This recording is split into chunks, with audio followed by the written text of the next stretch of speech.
Value zone hyper mart Nandamuri Balakrishna గారిచే November 28న నాచారంలో గొప్ప ప్రారంభం. నమస్తే రమగారు. నమస్తే జయ. రమగారు, ఇటు 7 తరాలకి అటు 7 తరాలు కూర్చొని తిన్నా సరే తరగనంత ఆస్తులు సంపాదించాలి. చాలా మందికి ఈ ఆలోచన ఉంటుంది, అవునా కదండి? కదా, కొంతమంది నానా కష్టాలు పడి కాస్త ఎంజాయ్ చేస్తూ కొంత సేవ్ చేస్తారు, మన తర్వాత తరాలు కూడా తినాలని. కొంతమంది ఈ ఎంజాయ్మెంట్ కూడా ఉండదండి, ఏముండదు. మనం ఒక్కరు ఈ జనరేషన్ మనం కష్టపడితే తర్వాత వచ్చి ఒక 7-8 తరాలు హ్యాపీగా చక్కగా అనుభవిస్తారనే ఆలోచనలో కొంతమంది ఉంటారు. నాకు అనిపిస్తుంది, ఇప్పుడు మనం ఎంజాయ్ చేయకుండా వాళ్ళ కోసం దాచి పుట్టుకుని మనకి ఏదన్నా అయితే, ఒకవేళ నువ్వు ఎంజాయ్ చేస్తావు అయినా దాస్తావు, అప్పుడు ఎంజాయ్ చేసి దాస్తే కొంచెం పర్వాలేదేమో అని నాకు అనిపిస్తుంది. అంటే ఇప్పుడు ఇంత కష్టపడుతున్నందుకు మనకు ఒకటే జీవితం కదా, తర్వాత ఏమవుతుందో మనకు తెలియదు కదా. ఈ జీవితంలో మనం కూడా కొంత ఎంజాయ్ చేయాలి కదా, ఆనందించాలి కదా. మరీ కట్టేసుకొని అన్నీ స్ట్రిక్ట్గా ఉండి ఎక్కడికి వెళ్ళకుండా ఏమీ తినకుండా ఏమీ పెట్టుకోకుండా, అది తప్పు. అది తప్పు కాదు. నువ్వు ఇప్పుడు హాయిగా ఉంటావు, ఎక్కడి నుంచి దొరికితే అక్కడ ఎవరిని అణిస్తే వాడిని అట్లా చేయకూడదు. మరి అదేగా జరుగుతుంది. అణిచి కాదు, అణచకుండా ప్రాపర్గా. జయ, అణచకుండా నీకు ఎక్కువ డబ్బు ఎలా వస్తుందో చెప్పమ్మా. ఎవరిని సంబంధించి అయితే ఎవరిని అణచకుండా, ఎవరికి ద్రోహం చేయకుండా, ఎక్కడా ఎక్స్ప్లాయిట్ చేయకుండా డబ్బులు రావమ్మా. కష్టం ఏదో వస్తుంది ఒక మాదిరిగా. మన పని మనం చేసుకున్నాం, ఉద్యోగం చేసుకుంటాము, వస్తుంది. అది మనకు సరిపోయి మన పిల్లలకు కూడా సరిపోతుంది. 30 తరాల దాకా సరిపోవాలంటే 300 మందిని ముంచితే గానీ 30 తరాలు గడవెక్క. కానీ అలానే ఉన్నారు కదా. అలాగే ఉన్నారు. కోట్లు కూడబెట్టే వాళ్ళలో నీకు వ్యాపార సామ్రాజ్య విస్తరణ జరుగుతుంది చూసావా. వీళ్ళ మీద, ఒక ఫ్యామిలీ మీద కొన్ని వేల మంది జీవితాలు ఆధారపడి ఉంటాయి. వాడు కూడబెట్టచ్చు, మనం వాడిని తప్పట్టకూడదు. వాడు ఒక్కడే ఎంజాయ్ వాడు పిచ్చగా ఎంజాయ్ చేసేస్తూనే ఉంటాడు. చేసేస్తూ ఎన్నో వేల కుటుంబాలకి బాసటగా ఉంటారు. ఉన్నాయి అట్లా వ్యాపార సామ్రాజ్యాలు లేవు, ఉన్నాయి. వాడిని మరి అంత తప్పటక్కర్లా. ఇంకొంతమంది ఉంటారు, ఎవరికి ఏమీ పెట్టేది ఏమి ఉండదు. ఆ ఇంట్లో ఉన్న 10 మంది 8 మంది వాళ్ళ దగ్గర పనిచేసే ఒక 5-6 అంతే. ఇక వీడు అక్కడ 100 ఎకరాలు, ఇక్కడ 1000 ఎకరాలు, అక్కడ 500 రకాలు, అక్కడో మేడ ఇక్కడో మేడ, ఏమిటేమిటో చేస్తారు. పుసుకున అర్ధరాత్రి హార్ట్ అటాక్ వస్తుంది. నిద్రలో వాడు మూలిగాడో ముక్కాడో కూడా భార్యకి తెలీదు. తెల్లారేసరికి చచ్చిపడి ఉంటారు. అంతే. ఈ ఇల్లు ఇన్ని కోటలు మేడలు మిద్దెలు ఎవరి కోసం? ఏం చేస్తారు వీళ్ళంతా? ఇలాంటి వాళ్ళు ఎంతమంది ఉన్నారమ్మా. పూర్వకాలం కూడా రాజులు ఇలా వాళ్ళు ఉన్నారు. అవును. ఒక మంచి కథ చెప్తాను చూడు దీని మీద. చెప్పండి. ఇలాంటి టాపిక్స్ మీద ఎన్ని కథలు ఉన్నాయో జయ. ఇది ఇప్పుడు సంపాదించద్దని కాదు, మేడలు మిద్దెలు ఏర్పరచుకోవద్దని కాదు, దానికోసం ఇతరులని పిండద్దని. నువ్వు ఎంత సంపాదించినా నీ లైఫ్ స్పాన్ భగవంతుడు సాధారణంగా 100 ఏళ్ళు మంది. నీ ఆరోగ్యము, నీ అనారోగ్యము, నీ జబ్బు, నీ తాలూకు గ్రహస్థితులతో అది 30 కావచ్చు, 10 కావచ్చు, 10 కావచ్చు, 30 కావచ్చు, 40 కావచ్చు, 50 కావచ్చు, 60 కావచ్చు. రేపొద్దున గృహప్రవేశం అయితే ఇవాళ సాయంత్రం కూడా నువ్వు పరలోకగత అవ్వచ్చు, చెప్పలేం మనం. తాపత్రయం ఎందుకు? హాయిగా ఉండు, నీతో పాటు ప్రజలు కూడా ఉండి హాయిగా.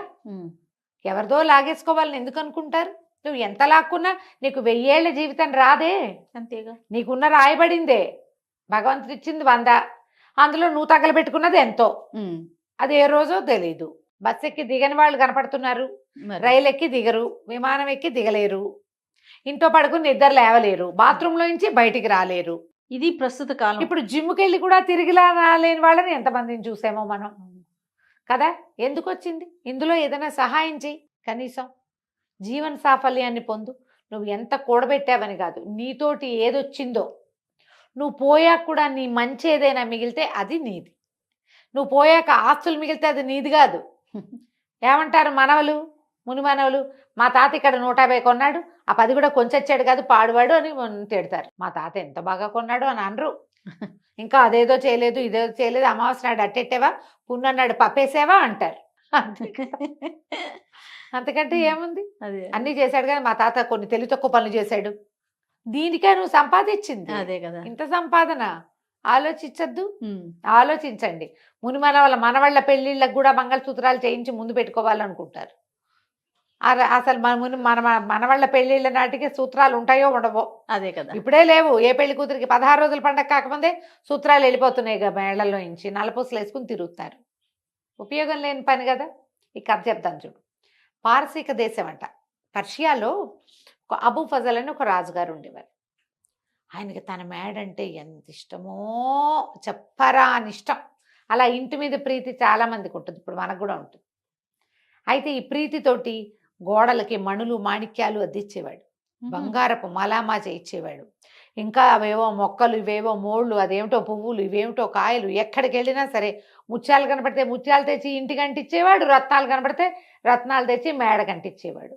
అట్లా పెద్ద మేడ కట్టాడు, బ్రహ్మాండమైన సౌధం. చుట్టూతా ఆయన వేసిన మొక్కలు, ఆయన చేసిన బ్యూటిఫికేషన్కి అంతే లేదు, అంతు లేదు. ఇట్లా దీనికోసం ఆయన మరి బయట నుంచి తెచ్చిన అంటించేవాడు. ఎప్పుడైనా ఏదైనా సంవత్సరం బొక్కసంలో డబ్బులు లేవంటే ఏదైనా ఒక చిన్న పన్ను యాడ్ చేసి ప్రజల దగ్గరికి రాబట్టి అదంతా దీనికి మలామా చేయించేవాడు ఈ ఇంటికి, ఈ మేడకి. అట్లా ఎంతకాలమో జీవించి పోయాడు ఆయన. 80 ఏళ్ళుండి పోయాడు. అబూ ఫజల్ గారి కొడుకు అబూ షేక్ ఆయన రాజయ్యాడు. పోయే ముందు వాళ్ళ నాన్న అబూ ఫజల్ గారు షేక్కి చెప్పారట, ఒరే షేక్ బాబు, ఇది మన ఇల్లు అంటే పంచప్రాణాలు రా నాకు, దీన్ని ఎంత సౌందర్యవంతంగా తీర్చిదిద్దాను, ఇంటిని భద్రంగా చూసుకో, కుదిరితే మరింత అందంగా తీర్చిదిద్దు అని చెప్పాడు. నాన్న చేతిలో పెట్టాడని షేక్ గారు కూడా యథాశక్తి ఇంటికి బ్యూటిఫికేషన్ చేయించారు. ఆయన తన 56వ ఏట పరంపదించారు. తాతగారు వేసిన పన్నులు ఉన్నాయి, తండ్రి గారు అబూ షేక్ గారు వేసిన పన్నులు నడుస్తూనే ఉన్నాయి. వీళ్ళు ఈ 55వ ఏట పరంపదించిన ఆయనకి ఒక కుమారుడు ఉన్నాడు. ఈయన పేరు రహీం. ఓకే. అయితే ఈయన అబ్బో ఆయనకి ఎంత సౌందర్యారాధకుడో ఆ కుర్రాడు. వాడికి ఒక 30 ఏళ్ళు ఉంటాయి. అయితే ఇక ఆ అబ్బాయి అన్ని పన్నులు అయిపోయినాయి. ఏం పన్ను వెయ్యాలి ప్రజల మీద? ముత్యాలు, రత్నాలు, వజ్రాలు అన్నీ అయిపోయినాయి. ఇప్పుడు చెట్లకి ఏమైనా సౌందర్యవంతంగా చేయాలనుకున్నాడు. మనకు మొక్కలకి ఇట్లా లైట్లు పెట్టి కనపడుతుంటాయి అక్కడక్కడ, వాటి కూడా బ్యూటిఫికేషన్. పెంపుడు కుక్కలకి మెడల్లోకి బంగారు బెల్టులు, వాటికి మెడలోంచి వేళ్లాడేందుకు బంగారపు వీటికి ఏమంటారు గంటలు. పిల్లులకి సౌందర్యం. అంత అద్భుతమైన ఇంట్లో తిరిగే కుక్క పిల్లి కూడా అందంగా ఉండాలి చూడు మరి. అంతే కదా. బాతులుంటే వాటికి బ్యూటిఫికేషన్. బాతులకు కూడా కాళ్ళ గజ్జలు ఉండాలి, మెడలో అదేమిటో ఉండాలి, ఇంకేమిటో కావాలి. ఇన్ని చేశారు. చివరికి ఏమైంది, అన్ని ట్యాక్సులు టైట్. మంత్రి గారు అన్నారు, ఇంకా ట్యాక్సులు వేయలేమండి, ప్రజలు తిడుతున్నారండి, వద్దు ఇంకా ఆగిపోదామంటే కుదరదు ఆయనకి. కాదు, ఏదో కొత్త రకం పెయింట్స్ వచ్చినాయి, అవి వెయ్యాలంటే మన దగ్గర డబ్బులు లేవు, మన దగ్గర వస్తున్నవన్నీ ఈ మెయింటెనెన్స్కి సరిపోతుంది. ఎప్పటికప్పుడు కొత్త కొత్త కూలీలను తేవటం, పై దేశాల నుంచి కొత్త కొత్త ఇళ్ల పని వాళ్ళని తేవటం. వాడు వచ్చి చైనా దేశంలో ఏం బొమ్మలు వేసేవాళ్ళు డ్రాగన్ బొమ్మలు ఇక్కడ వేస్తానంటాడు. దానికి పెయింట్ ఖరీదు, దానికి అంటించే బంగారపు రేకు ఖరీదు, దానికి రాళ్ళు ఖరీదు, ఉన్న రత్నాలు చాలవు, ఇంకేమిటో అనర్ఘ రత్నాలు కావాలి, డబ్బు కావాలి. దాన్నింటికి డబ్బులు కావద్దు. అందుకని ఏం బాగా ఆలోచించి ఆయన 4 పన్ను విధించాడు. 4 పన్ను. ఎవరెంత మాట్లాడితే వాళ్ళకంత పన్ను. 4 వాడడం. తిండికి వాడుకోవచ్చు, మేము కాదనం, దానికి అసలు మాకు అభ్యంతరం లేదు. కానీ మీరు పబ్లిక్ లో మాట్లాడారంటే మీరు ఎంతసేపు మాట్లాడారో దానికి తగినట్టుగా రమగారు మన ఇద్దరు ఉండుంటే ఆ కాలంలో తెగ నమ్మి ఇచ్చినా కూడా మన పన్ను తీరదు. అక్కడి నుంచి ఏం చేస్తారు ఊళ్ళో వాళ్ళు, నోళ్ళు మూసుకుని ఉండటం మొదలుపెట్టారు. అవసరానికి కొట్టుకెళ్ళి బాబు అదివ్వు ఇదివ్వు, దీని రేట్ ఎంత అడగాల, వాడికో పావలా. కాసేపు ఏదో మా అమ్మాయికి ఒంట్లో బాగుండలేదని డాక్టర్ దగ్గర 10 నిమిషాలు చెప్పాడు, కాడికి 100 రూపాయలు.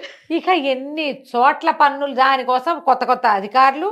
మరి వాళ్ళందరి జీతం భత్యం ఇవ్వద్దు, వాటన్నిటికీ వీళ్ళ దగ్గర నుంచే రావాలి. నోరెత్తడానికి భయపడి చచ్చే పరిస్థితి వచ్చింది. అన్ని సైగులే, అన్ని చోట్ల కుదరదు చూడు. ఎట్లయితే పాపం పిల్లలకి అర్థం కాదు. బళ్ళో మాస్టర్లు పాఠం చెప్పాలంటే నోరు తెచ్చి చెప్పాల్సిందేనా? అక్కడికి చాలా పొదుపుగా పిల్లల్ని కేకలేకుండా ఉండేవాళ్ళు, అయినా కుదరలా.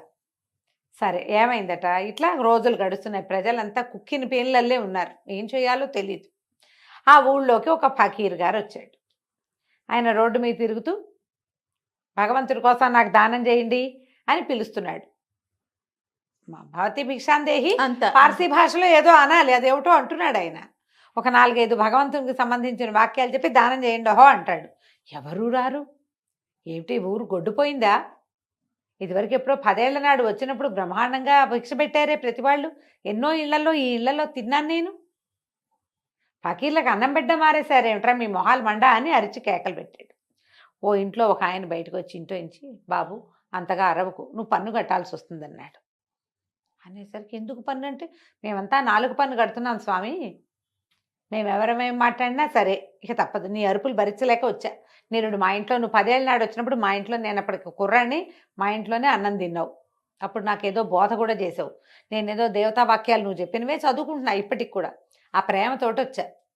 నువ్వు మాట్లాడేవా నీకు డబ్బులు పడతాయి, నీతో మాట్లాడేవా మాకు పడతాయి. ఇది మా పరిస్థితి. ఏం చేస్తున్నాడు రా మీ రాజు ఈ డబ్బంతా అన్నారు. ఆయన నువ్వు ఉండే హర్మ్యానికి పెడుతున్నాడు ఆయన.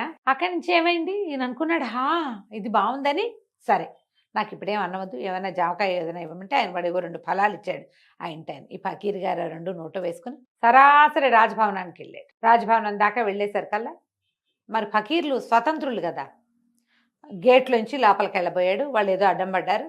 ఇంకా అసలు కళ్ళూరు పోయాడు. ఏంటి ఫకీర్లకు ప్రవేశం లేదా ఇందులో అనగానే తప్పుకున్నారు. ఈయన లోపలికి వెళ్ళాడు. అదే తన ఇల్లే అన్నంత స్వతంత్రంగా లోపలంతా నడిచి తిరిగాడు. ఎక్కడో వంటశాల వాసనలు వస్తున్నాయి, అక్కడికి వెళ్ళాడు. వెళ్ళి అక్కడ పేటేసుకుని కూర్చుని పెట్టు అంటే శుభ్రంగా అన్నం పెట్టారు. అయినమంతా అంత జోరుగా వచ్చి అడిగితే రాజుగారికి ప్రీతిపాత్రుడు అయి ఉంటాడు అనుకున్నారు వాళ్ళు. లోపల నుంచి మొదట గేటు దగ్గర ఆపారు, కానీ తర్వాత వాళ్ళు ఎవ్వరూ ఆయన ఆపల. జోరుగా వచ్చేసాడు లోపలికి. మనం తక్కుతూ తారుతూ వెళ్తే అవతల వాళ్ళు అనుమాన పడతారు. మా ఇల్లే అన్నట్టుగా వెళ్ళిపోతే ఎవరేమంటారు.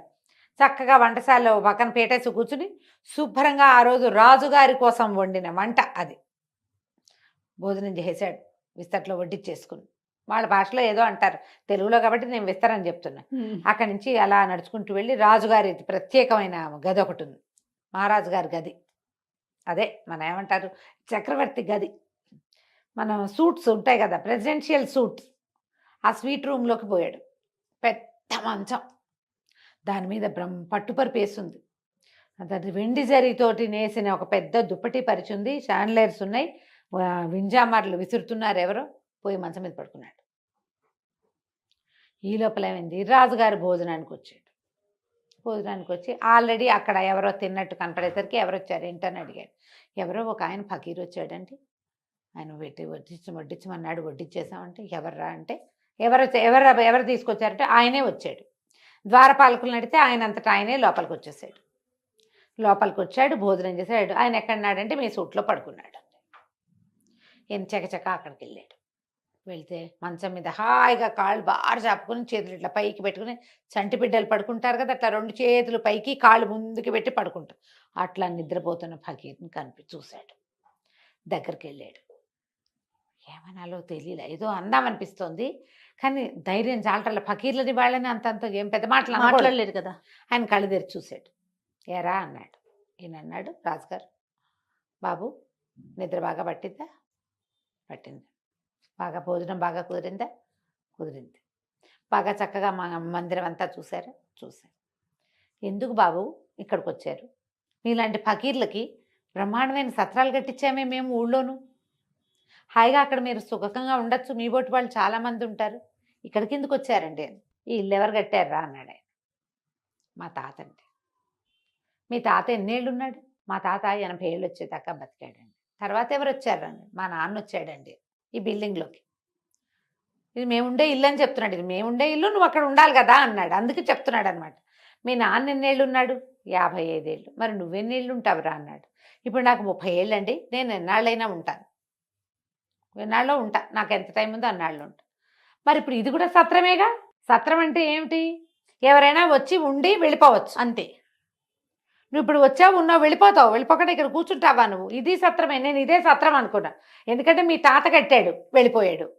మీ నాన్న దీన్ని పెంచాడు, వెళ్ళిపోయాడు. నువ్వు పెంచుతున్నావు, వెళ్ళిపోతావు అంతే. సత్రం ఇది. అందుకే వచ్చా లోపలికి. గటక్కుమంది రాజుకి. నిజం కదా? అంతేగా.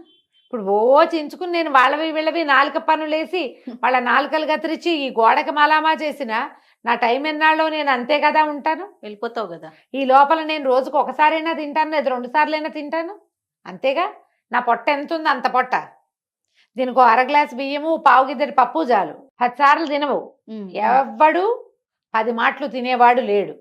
10 సార్లు నిద్రపోవు. రోజుకు 2 మాటలు భోజనం, 1 మాట నిద్ర అనే కదా. అంతే. రోజుకు ప్రతివాడికి ఉండేది 24 గంటలేగా. ఎందుకురా ఇంత తాపత్రయం? జనాల దగ్గర నుంచి అంతంత సొమ్ము వసూలు చేసి ఈ రకంగా ఈ ఇంటిని పెంచుతున్నావు. నువ్వు ఉండేది ఎన్నాళ్ళు? ఇది సత్రం. నీ తర్వాత ఇంకోటి వస్తాడు ఇక్కడికి.